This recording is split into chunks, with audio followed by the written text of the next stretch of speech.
గుడి, bus stand, సత్రం. ఊరు కోటిపల్లి. బామ్మర్ది బాలరాజు, ఏంటి కోటే బావా? గుడి పీకేస్తే ఏముద్రా? గుడి తీసేస్తే ఊరుకుంటారా? జనం గొయ్యి తీసి కప్పేటారు. చనరమై. గుడి అంటే దేవుడి గుడి కాదురా, కోటిపల్లిలో టకారం మీద ఉన్న గుడి. అప్పుడు కోటపల్లి. నా పేరు కోటయ్య, ఊరు పేరు కోటపల్లి. ఊరు మంది, పేరు మంది, కోటయ్య కోటపల్లి. తప్పేం లేదు గాని బావా. ఒక్క నిమిషం. ఓహో, ఇప్పుడు చెప్పు నాన్న. ఆ పూర్వం పిచ్చి తొక్కులకని నీలాంటి రాజా ఒకడు ఉండేవాడు. సాంఘిక శాస్త్రమా? ఆడు ఇలాంటి పనులే చేసేవాడు. ఇదండి ఈ కొండల కోటయ్య క్యారెక్టర్. దుష్ట చతుష్టమిలో మొదటివాడి గురించి తెలుసుకున్నాం, మిగిలిన ముగ్గురిని కూడా చూద్దాం. అన్నట్టు చెప్పడం మర్చిపోయాం కదూ, ఈ బాలరాజు స్వయంగా కోటయ్య బావమరిది. పక్కనే ఉంటూ క్లైమాక్స్ లో కంపు ముంచే అల్లు రామలింగే టైపు. వారిని నాలుగు గొయ్య ఇంకా 3 for 120 ఏంద్రా? అరగంట క్రితం అయితే 3 పడిపోయాయి అన్నావు, ఇప్పటికి ఇంకా 3 ఏంది చెప్పు. 1/2 వాట్ బాయా? మీ శెట్టి గారేంట్రా ఫోన్ చేసి మరి క్రికెట్ కామెంట్ అంటున్నాడు? యూ సిల్లీ, అది క్రికెట్ కామెంటరీ కాదు. మరి పక్కూరు పొలం గట్ట తగదాల్లో 120 మంది గాయాలు తగిలినాయి కదా, ఎన్ని సవాలైతే అని పాడలు అమ్ముకోవచ్చని గంటకి ఆసుపత్రికి ఫోన్ చేసి కనుక్కుంటున్నారు. That is the matter. ఒరీడమ్మ కడుపు గాలా. వీళ్ళేం డాక్టర్లో ఏందో బొత్తిగా మనుషుల్ని సావనిచ్చేట్టుకుని వేరే. 120 గాయాలకి 3 సావులైతే ఇక బతికినట్టే. చూశారుగా, సునీల్ శెట్టి అనే అందమైన పేరున్న ఈయన గారి వ్యాపారం. ఇతను నెంబర్ 2. రేపు మళ్ళీ కలుస్తానే చంప. సత్తుపండు వాకిట్లో నాకు మందు బాటలు ఇచ్చి పెరట్లో వెళ్ళి నా కూతురు దగ్గరికి చూడబ్బన్నా, కడుపు చింపుకుంటే ఏటవుద్ది? నెయిల్ పాలిష్ పడవుద్ది, వీడికి ఎలాగూ లేదు కదా. నువ్వెట్టాగా దానికి పెళ్లి చేయలేవు గనక దానికి పెళ్లి అయ్యే వరకు ఈడేని అల్లుడు అనుకో. ఈ ఎర్రబాబు ఎదురుగా దూకే ఎలుగొడ్డు లాంటాడైతే, ఈ సత్తిపండు వెనక నుంచి గోతులు తవ్వే గుంటనక్కలంటాడు. ఈ నలుగురు సమావేశం అయ్యారంటే ఏదో ఇంపార్టెంట్ విషయమే అయి ఉండాలి.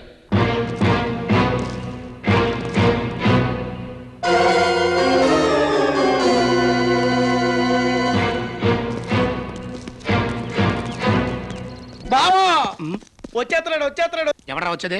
ఊరికి మన గాడు.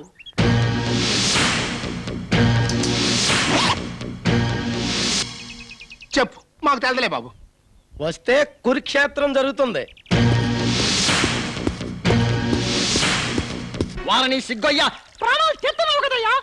అసలు కోటిపల్లికి కురుక్షేత్రానికి మాకు లింక్ ఏందయ్యా? లింకా? ఒక్క నిమిషం ఉండరా. పెట్టుకోండిరా. ఇప్పుడు చెప్పు బాబు. ఓహో, చక్రధర బాబు జైలుకి వెళ్ళడానికి మీకు ఉన్న లింక్. నిజం నిరూపిస్తానని జైలుకి వెళ్ళాడు, అగ్ని పర్వతంలో రగిలిపోతుంటాడు, పగ సాధిస్తానని వస్తుంటాడు.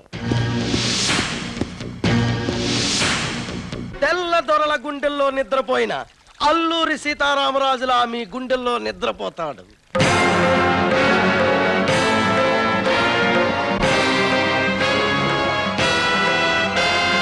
అసలు ఆ చక్రి ఈ ఊరే వస్తాడని, వస్తే డైరెక్ట్ గా మా దగ్గరికే వస్తాడని గ్యారంటీ ఏంటి నాన్న? గ్యారంటీ కార్డు ఇవ్వడానికి ఇదేమైనా ఒనిడా టీవీ అనుకున్నావా? కైతాను ఫ్యాన్ అనుకున్నావా? ఆ బాబుని అన్యాయంగా జైలుకి పంపింది మీ నలుగురే. మీ దగ్గరికి రాకపోతే వేసవి సెలవులు దొరికాయని ఊటీ వెళ్తాడేటి? రే బాలరాజు, మీ అక్క తల్లో కోటయ్య పెట్టిన పూలు కన్నా ఆయన చెవులో నువ్వు పెడుతున్న పూలు ఎక్కువైపోయినరా. సత్యపండు బామర్దే, ఎంటర్టైన్మెంట్ కోసం చెవిలో పువ్వు పెట్టుకున్నంత మాత్రాన నిజంగా నేను ఎర్రి ఫ్లవర్ అనుకోబాక. ఆడు వస్తాడని తెలిస్తే ఆడిని ఈ ఊరు పొలిమేరలో అడుగు పెట్టనిస్తాను రా.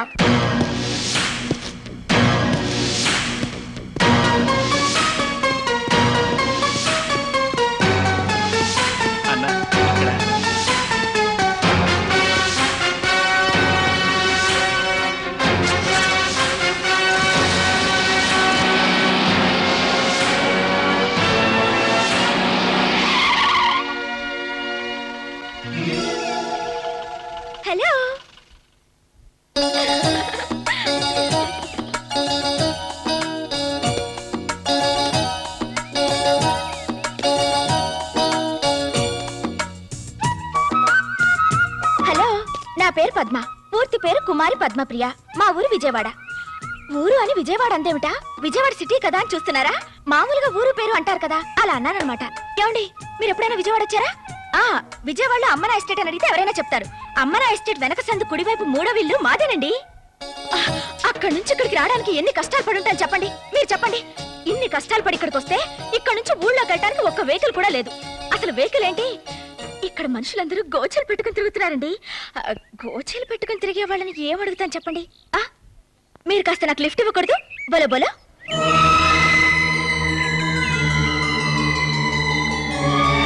ఏ నేర్చుకుంటే పెళ్లి చేసుకుంటావా? బోలో బోలో బోలో బోలో. లిఫ్ట్ అడగటం తప్ప? బోలో బోలో. ఏమండి మీ పేరేంటి? మీది ఊరేనా? ఎక్కడి నుంచి వస్తున్నారు మీరు? జైలు నుంచి. జైలు నుంచా? అసలు ఈ ప్రపంచంలో పెద్ద జైలు. అవునండి మీరు జైల్లో సూపర్ అంట. ఖైదీని. భలే జోకేశారులేండి. అసలు జోకేసే వాళ్ళంటే నాకు చాలా ఇష్టం అండి. నవ్వు 4 విధాల చేటని ఎవరు చెప్పారో గాని అది చాలా తప్పండి. సంతోషమే సగం బలం. మనుషులందరూ నవ్వుతుంటే మా అలాంటి డాక్టర్లకి పనే ఉంటుంది చెప్పండి. మా అన్న స్పీకింది జోక్ కాదు, ట్రూత్. అవునా? ఎందుకు జైల్లో పెట్టారు? 3 హత్యలు చేశాడని. నేనమ్మ. అయ్యో అసలు నాకెందుకో. నాకెప్పుడు అమ్మా నాన్న చెప్పారు అందరితో ఎక్కువ పెట్టుకోవద్దు, మంచిది కాదని. కానీ నేను విననుగా. నాకు జరగాల్సిందే. స్టార్ట్.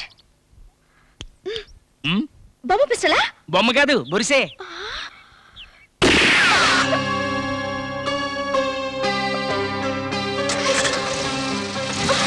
పిస్టల్ చూసి భయపడిపోయాను అనుకున్నారా? అసలు నా సంగతి మీకు తెలియదండి. ఒకసారి ఇలాగే అడవిలో వెళ్తున్నాను ఒక్కదాన్ని. ఒక పులి, నిజం పులి ఎదురొచ్చింది. అయ్యో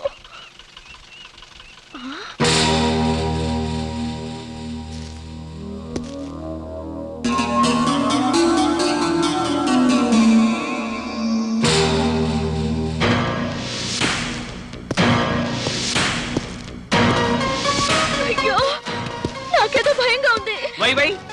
రేప్ సీన్ జరుగుతుందేమోనని. No rape scene, only fight scene.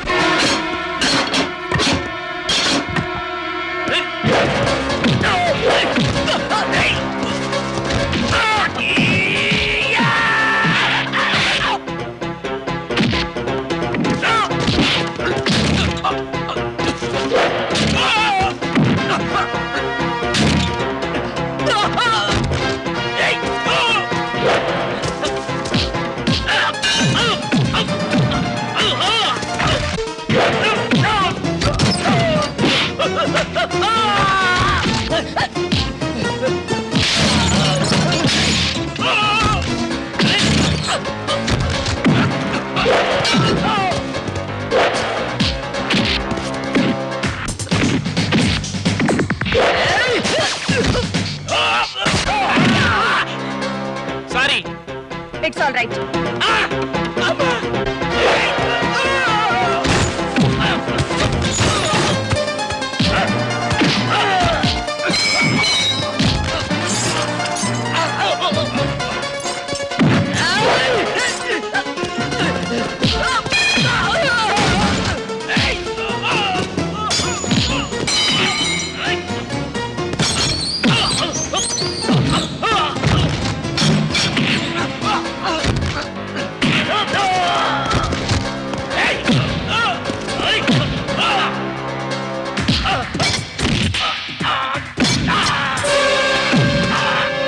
కొట్టేశాడా? Hi. మన వాళ్ళందరినీ ఎర్రగొట్టేశాడా? ప్రజలారా ఇలాండే ఇప్పుడే మా వాడు చెప్తున్నాడు. ఆడు జైల్లోంచి విడుదలయ్యి అవ్వగానే ఈ ఊళ్ళో అడుగు కూడా పెట్టకుండా నలుగురు కొట్టాడు అంటే ఆడు ఈ ఊళ్ళో అడుగు పెడితే ఏటవుద్ది అంటున్నాను. ఈ నలుగురిని తంతాడు. నువ్వు నోర్మై. కాబట్టి ప్రజలారా ఆడు ఈ ఊళ్ళో అడుగు పెట్టగానే ఆడికి చింతపండు పచ్చిమిరపకాయలే కాదు ఉప్పు కూడా పుట్టనివ్వద్దు. అది చెప్పాల్సింది మన సెట్టికి. అవన్నీ అమ్మేది ఆయనే. వారిని బండబడ బోని బోని నాకు లింకెట్టావేంట్రా? సరే, చింతపండు పచ్చిమిరపకాయలు ఉప్పు నేను అమ్మను, సరేనా? కాదు, ఏ అమ్మకూడదు. అంటే పాలు, పెరుగు, అల్లం, బెల్లం, ఆఖరికి సుట్టపేక కూడా అమ్మకూడదు. మీరు కూడా ఆడికి పచ్చి మంచి నీళ్ళు కూడా ఇవ్వద్దు. మా నీళ్ళు మేమిస్తే నీకేంటంట? ఎవరాదే? నేనే. ఏంటంట? నమస్కారం అండి. తమరు నెగిటివ్ ప్లేస్ ఏదో కోటిపల్లి.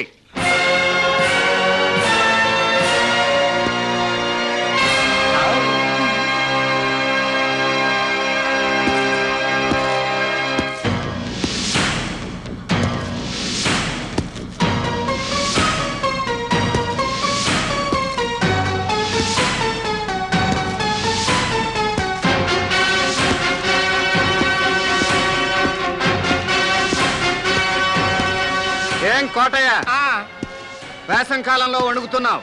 ఆ, ఏం లేదు బాబు మలేరియా. నీకేంటి లింక్ పెట్టి బిగుసుకుపోయావు? కీళ్ళవాతమా?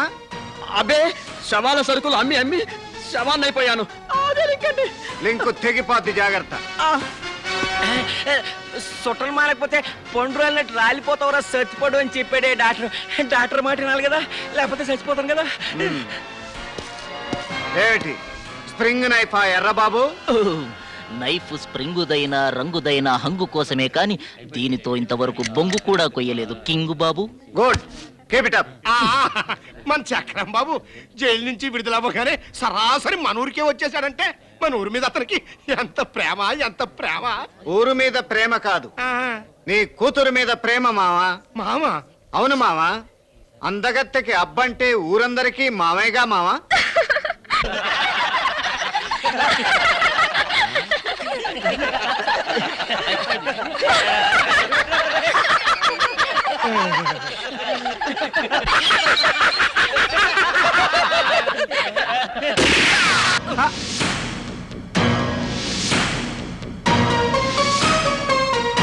ఈ రోజుతో మీకు నవ్వుకునే అదృష్టం చెల్లిపోయింది. ఈ పిస్టల్లో ఉన్న 4 తూటాలు చాలు మీ నలుగురిని చంపడానికి. అంటే ఇంత ఈజీగా చంపడనమాట. ఎస్, మిమ్మల్ని అంత తేలిగ్గా చంపను. ఎప్పుడు ఎక్కడ ఎలా చంపుతానో తెలియక మీరు కుళ్ళి కుళ్ళి చావాలి. ఆ తర్వాత చంపుతాను మిమ్మల్ని. నా చేతులకు నెత్తుటి బొట్టు అంటకుండా, నేను చట్టానికి దొరకకుండా, ఈ చేతులకు సంఖ్యలు పడకుండా చంపుతాను. అందరూ నేరం చేశాక జైలుకి వెళ్తారు. నేను జైలు నుంచి తిరిగి వచ్చాక నేరం చేస్తున్నాను. చేయని నేరానికి నాకు శిక్ష వేయించి 99 తప్పులు చేశారు మీరు. 100వ తప్పు చేయగానే మీ పాపం పండుతుంది. కృష్ణ చక్రానికి తెగిపడిన శిశుపాలుడు శిరస్సులా మీ శవాలు ఎగిరి పడతాయి. సో 100వ తప్పు ఎవడు చేస్తే వాడు ముందు ఫినిష్.